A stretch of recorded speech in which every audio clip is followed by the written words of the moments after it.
Welcome to ஜார்ஜரமா. Hello friends, இன்றைக்கி நான் உங்களுக்கு செஞ்சு காமிக்க போகிற ரெசிபி சின்னமன் ரோல். டிசம்பர் மாதம்னாலே எல்லாருக்குமே நினைவுக்கு வருது கிறிஸ்மஸ் தான். அதுலேயும் கிறிஸ்மஸ் கேக் எல்லாருக்குமே ஞாபகம் வரும். நான் வந்து நம்மளுடைய சேனலில் ஆல்ரெடி வந்து கிறிஸ்மஸ் கேக்கு, புட்டிங், நிறைய பேக்கரி ஐட்டம்லாம் செஞ்சுருக்கேன். அதுக்கான லிங்க் கூட நான் டிஸ்கிரிப்ஷன் பாக்ஸில் கொடுக்குறேன், போய் பார்த்து செக் பண்ணிக்கோங்க. இப்போ வந்து கிறிஸ்மஸ் ஸ்பெஷலாக வந்து நான் சின்னமன் ரோல் தான் செஞ்சு காமிக்க போகிறேன். இது செய்கிறது ரொம்ப சுலபம். எப்படி செய்யலாங்கிறத வாங்க வீடியோக்குள்ளே போய் பார்க்கலாம். ஃபஸ்ட்டு வந்து ஒரு பவுல் எடுத்துக்கோங்க. அதில் 1.5 கப் அளவுக்கு லேசான சூடு பண்ண பாலை சேர்த்துக்கோங்க. அதுக்கப்புறம் 1 டேபிள் ஸ்பூன் அளவுக்கு ஈஸ்ட் சேர்த்துக்கோங்க. அதுக்கப்புறம் 1/2 கப் அளவுக்கு பவுடர் பண்ண சுகர் சேர்த்துக்கோங்க. அதுக்கப்புறம் 3 டேபிள் ஸ்பூன் அளவுக்கு உருக்கி வச்சிருக்கிற வெண்ணெய் சேர்த்துக்கோங்க. அதுக்கப்புறம் 1/2 டீஸ்பூன் அளவுக்கு வெண்ணிலா எசன்ஸும் சேர்த்துட்டு நல்லா கலந்து விட்டுருங்க. சுகர் கரையிற அளவுக்கு நல்லா கலந்து விட்டுட்டு ஒரு மூடியை வச்சுட்டு மூடிட்டு ஒரு 10 நிமிஷம் மட்டும் அப்படியே விட்டுருங்க, லேசாக அந்த ஈஸ்ட் வந்து ப்ரூவ் ஆகி வரதுக்காக. அதுக்கப்புறம் மூடியை எடுத்துட்டு அதுக்கப்புறம் ஒரு 1/2 டீஸ்பூன் அளவுக்கு உப்பு சேர்த்துட்டு 1/2 டீஸ்பூன் அளவுக்கு பேக்கிங் பவுடரும் சேர்த்துட்டு கலந்து விட்டுருங்க.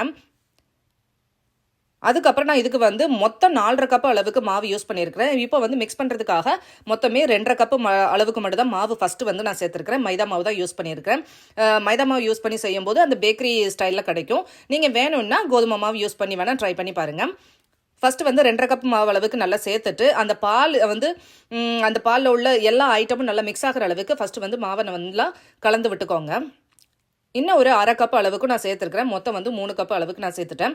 இதுக்கப்புறம் வந்து நல்லா கலந்து விட்டதுக்கப்புறம் நம்மளுடைய மாவோட கன்சிஸ்டன்சி வந்து நம்மளுக்கு அந்த டோ பதத்துக்கு வர்ற அளவுக்கு நம்ம வந்து மாவை வந்து சேர்த்துக்கலாம். அந்த சரியான பதம் வர்ற அளவுக்கு மாவு யூஸ் பண்ணிக்கலாம். எனக்கு இதுக்கப்புறம் 1.5 கப்பு மாவு வந்து தேவைப்பட்டுச்சு. அந்த அளவுக்கு தான் நான் மாவு சேர்த்துருக்குறேன்.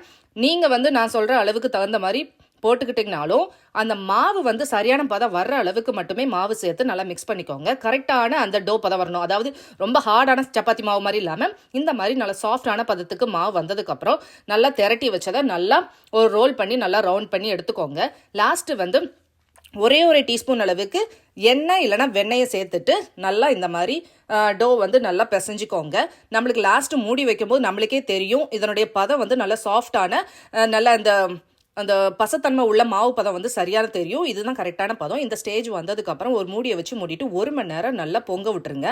மாவு பாருங்கள், இப்போ நல்லா 1 மணி நேரம் நல்லா பொங்கி வந்துருச்சு.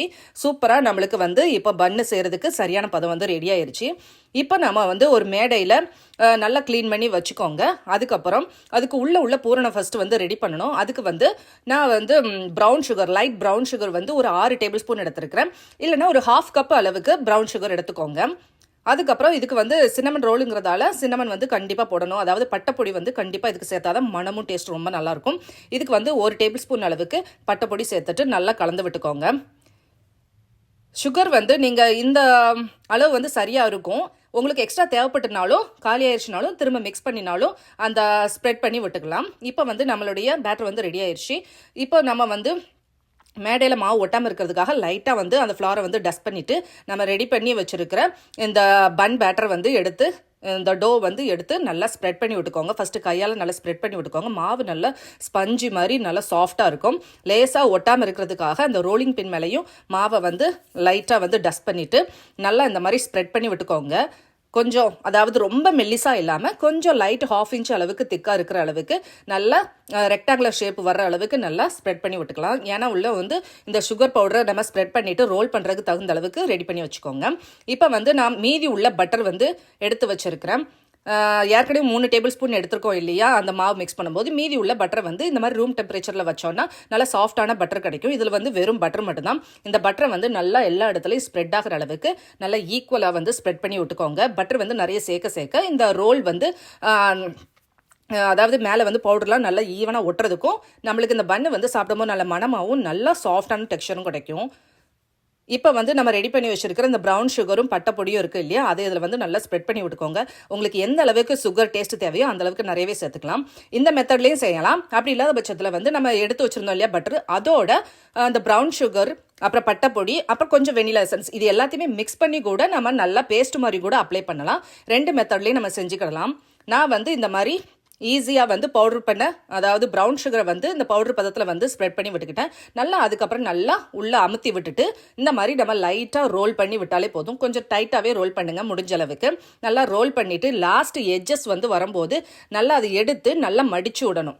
நம்மளுக்கு வந்து அந்த எட்ஜ் வந்து பிரியாத அளவுக்கு இந்த மாதிரி டக்கின் படுற மாதிரியே நல்லா அந்த அடியிலேருந்து எடுத்து நல்லா எட்ஜஸை வந்து நல்லா பிஞ்ச் பண்ணி விட்ட மாதிரி நல்லா வந்து இந்த மாதிரி சீல் பண்ணி விட்டணும்.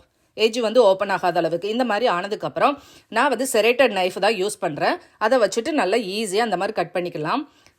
நைஃபை யூஸ் பண்ணி கட் பண்ணும்போது வந்து கொஞ்சம் உலையிற மாதிரியே இருக்கும்.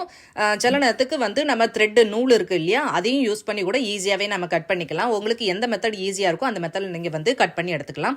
இந்த அளவுக்கு அதாவது கொஞ்சம் திக்காகவும் நம்ம கட் பண்ணிக்கலாம், ரொம்ப மெல்லிசாவும் நம்ம கட் பண்ணிக்கலாம். நம்மளுடைய விருப்பம் தான். நம்மளுக்கு வந்து இந்த சின்னமன் ரோல் வந்து கொஞ்சம் உயரமாக வேணும்னு நினச்சிங்கன்னா இன்னும் கொஞ்சம் பெரிய சைஸில் கூட நம்ம கட் பண்ணி எடுத்துக்கலாம். இந்த மாதிரி கட் பண்ணும்போது நம்மளுக்கு பீசஸ் வந்து நிறைய கிடைக்கும். அதனால் நான் இந்த அளவுக்கே நான் கட் பண்ணி எடுத்துக்கிறேன். இதுக்கு வந்து 2 ட்ரே தான் யூஸ் பண்ணுறேன். அதாவது இந்த பன்னு வந்து சின்னமன் ரோல் வைக்கிறதுக்கு வந்து 2 ட்ரே அளவுக்கு ஜாஸ்தியாகவே வந்துச்சுங்கிறதால நான் 2 ட்ரே யூஸ் பண்ணியிருக்கிறேன். அது வந்து ட்ரே வந்து ஃபஸ்ட்டு வந்து பட்டரை வச்சு நல்லா அப்ளை பண்ணி வச்சுருக்கிறேன் ஒட்டாமல் இருக்கிறதுக்கு. அதுக்கப்புறம் நம்ம ரெடி பண்ணி வச்சது 2 ட்ரேல வச்சதுக்கப்புறம் மீதி எனக்கு மாவு இருந்ததால் நான் வந்து இந்த கப் கேக் மோல்டு இருக்குது இல்லையா, அதில் வந்து மீதி இதை வந்து வச்சுட்டேன். பார்க்குறதுக்கும் ரொம்ப நல்லாயிருக்கும். நம்மளுக்கு இந்த கப் கேக் டெக்ஸ்சர் வந்து பார்க்குறதுக்கு ரொம்ப சூப்பராக இருக்குங்கிறதால அந்த மாதிரி வச்சுட்டு மேலே எக்ஸ்ட்ரா சுகரும் சேர்த்துட்டு நல்லா இந்த மாதிரி மூடி வச்சு மூடிட்டு ஒரு 30 மினிட்ஸ் வந்து ப்ரூவாக விடணும். நல்ல மாவு வந்து இந்த பன்னு வந்து பொங்கி வரணும். பொங்கி வந்துருச்சுன்னா நம்மளுக்கு ரெடி ஆயிருச்சு. இப்போ வந்து பேக்கிங்க்கு வந்து இது தயாராக இருக்குது. இப்போ வந்து ஓவனை வந்து 180 டிகிரி செல்சியஸுக்கு ப்ரீஹீட் பண்ணிவிட்டு ஒரு 30 மினிட்ஸ் பேக் பண்ணி எடுத்தாச்சுன்னா சூப்பராக ரெடி ஆயிரும். அது பேக் பண்ணுற டயத்தில் வந்து அதுக்கு க்ரீம் சீஸ் ஸ்ப்ரெட் வந்து நம்ம ரெடி பண்ணலாம்.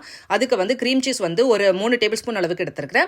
அப்புறம் 2 டேபிள் ஸ்பூன் அளவுக்கு உருக்கி வச்சிருக்கிற வெண்ணையும் 2 டேபிள் ஸ்பூன் அளவுக்கு பாலும் அதுக்கப்புறம் 1/4 டீஸ்பூன் அளவுக்கு வெண்ணிலா எசன்ஸும் சேர்த்துட்டு நல்லா முதல்ல பீட் பண்ணிக்கோங்க.